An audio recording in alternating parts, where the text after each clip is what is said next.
इस देश और राज्य और एक नागरिक के रूप में भी किन चुनौतियों का सामना आप करते हैं और वो चुनौतियां क्या हैं और उनका मुकाबला आप कैसे करेंगे? आज नए साल की शुरुआत है तो थोड़ा देसी अंदाज होना चाहिए। अदम गोंडवी ने लिखा है कि चांद है जेरे कदम सूरज खिलौना हो गया, और हाँ मगर इस दौर में किरदार बौना हो गया। और शहर के दंगों में जब भी मुफलिसों के घर जले, शहर की कोठियों का मंजर सिलौना हो गया। ये उत्तर प्रदेश में एक इतिहास था कि दंगे होते थे, कानून व्यवस्था की स्थितियां खराब होती थी, अपराधी माफिया, अपहरण, बलात्कार, ये सब बहुत सारी आम बातें और चीज़ें थी। लेकिन नया साल जो है उत्तर प्रदेश में एक नई तस्वीर पेश कर रहा है। वो ये बात कह रहा है कि हम अब बीमारू राज्य नहीं रहे, अब हम आगे आना चाहते हैं। उत्तर प्रदेश के डिप्टी सीएम ब्रजेश पाठक जी बैठे हैं। मैं उनका बहुत हृदय से आभार जताना चाहता हूं कि एक ऐसा शख्स आपके बीच में मौजूद है लखनऊ में, उत्तर प्रदेश में, जिसके दरवाजे 24 घंटे आम आदमी के लिए खुले हैं। और कोरोना काल से लेके आज तक के अपने कार्यकाल में हर दिन उन्होंने सैकड़ों हजारों लोगों की बातें और फरियादें सुनी, काम किया है। उत्तर प्रदेश की सरकार का वो एक उदारवादी चेहरा है। और आज जब उत्तर प्रदेश बीमारू राज्य से आगे जा रहा है तो उनका इसमें बड़ा योगदान है। उत्तर प्रदेश से अपहरण उद्योग समाप्त हुआ, माफिया मारे गए, इंडस्ट्री आई, निवेश बढ़ रहा है, बुलडोजर का राज आया, एक्सप्रेसवे ने उत्तर प्रदेश को गति दी, उसके आर्थिक विकास को आगे बढ़ाया।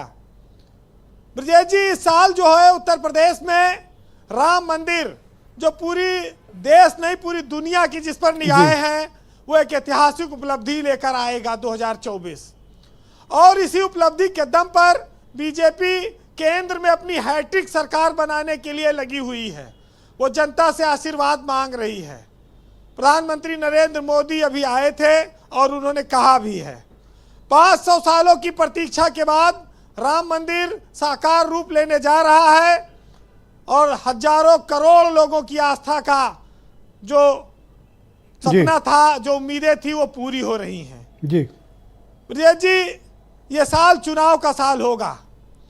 सियासत के लिहाज से राज्यसभा के चुनाव भी होंगे इस साल, और विधान परिषद के चुनाव होंगे, फिर लोकसभा के आम चुनाव होंगे। और देश में एक नई सरकार मई के आखिरी में हमको देखने को मिलेगी, जो 5 साल के लिए यूपी को आगे लेकर जाएगी। नया साल जो होगा वो खाली मोदी और योगी के लिए ही महत्वपूर्ण नहीं है। उत्तर प्रदेश में अखिलेश यादव के भविष्य के लिए भी नया साल बहुत महत्वपूर्ण होगा, क्योंकि उनको लोकसभा में अपनी उपस्थिति दर्ज करानी है। कांग्रेस के राहुल गांधी और मायावती के लिए भी होगा, एक इंडिया गठबंधन के लिए भी होगा, और सबकी परीक्षा होगी कि कौन कितनी सीटों पर टिकेगा, कौन पार्टी कहां खड़ी होगी। नया साल विकास का साल कह सकते हैं आप इसको, जिसमें बिजली हो, लोगों के घरों में अच्छी सड़कें हो, स्वास्थ्य की बढ़िया सुविधा हो, उद्योग आए, नौकरियां लगे, और शांति व्यवस्था और कानून व्यवस्था भी कायम रहा है। जी, जब 1 साल बाद हम लोग दोबारा यहाँ बैठे तब ये तस्वीर बदली हुई नजर आए, तब तो मजा है। नहीं तो अभी ओझा जी ने कहा कि तम्बाकू को लोग बुद्धिवर्धक चूर्ण कहते हैं। तम्बाकू और भांग गरीबों का नशा है। उत्तर प्रदेश जैसे राज्य में बड़े लोग तो दारू पीते हैं, बियर पीते हैं, जिनके पास अच्छा पैसा है।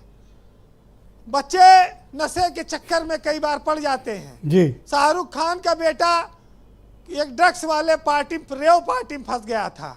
करोड़ों करोड़ के पैसे वाले लोग हैं, जिसके पास जैसा पैसा वैसा नशा करता है, लेकिन इसका बुद्धि से कोई लेना देना नहीं है। उत्तर प्रदेश बुद्धिमान युवाओं का प्रदेश है।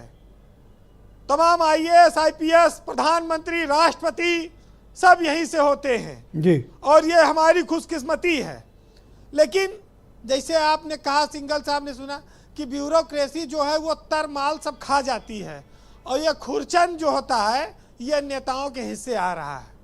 ये यहाँ पर थोड़ा है अंतर, इस बात को पाटना पड़ेगा जी। तो ये मलाई वाला मामला इसको खत्म करना होगा, क्योंकि अफसरशाही साल 2 साल की नौकरी में करोड़पति ना बने, थोड़ा ठहरे, प्रदेश की सेवा करे, फिर जो है कुछ अपने लिए सोचे। लेकिन ये बात, इस बात को लोग जान ले कि अफसरशाही नेतागिरी पर हावी है।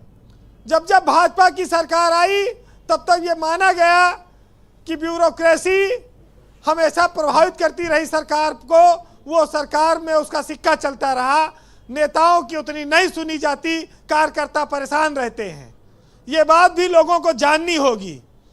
लेकिन सबसे बड़ी बात यह है कि जब ब्यूरोक्रेसी को इतनी छूट मिली है तो रिजल्ट भी उसी हिसाब से दीजिए और उत्तर प्रदेश को आगे ले जाइए। जी बीरेन जी, खाली बातों में काम नहीं चलेगा। कंक्लूड करें जी। राशन तो 5 किलो मिलते ही है, जब पेट भरा हो तो भाषण खूब निकलता भी है। इस देश में राशन पर भाषण है, भाषण देने से राशन नहीं मिलता है, भाषण पे राशन नहीं है। प्रभु आपकी कृपा से सब काम हो रहा है, करते हो तुम कन्हैया, उत्तर प्रदेश का नाम हो रहा है। राम ने अभी तो चल रहे हैं, अगली बार कृष्ण जन्मभूमि भी आ जाएगी। तो बीजेपी के पास तो बहुत कुछ हथियार बचा है, अभी लंबा टाइम है उनका, चलता रहेगा जी। लेकिन ब्रजेश जी, अभी उत्तर प्रदेश में विकास की बहुत सी रोशनी आनी बाकी है और नए साल में एक ईमानदार नेतृत्व उन ऊंचाइयों की ओर यूपी को ले जाए जो देश में हमें उत्तर प्रदेश को अग्रणी बनाए। विश्वास बहाल हुआ है, अभी और परिणाम आने बाकी हैं। लेकिन अदम गोंडवी ने एक लिखा था जो गांव की हकीकत को दर्शाता है, सुनिएगा कि बेचता यूं ही नहीं है आदमी ईमान को और भूख ले जाती है ऐसे मोड़ पर इंसान को।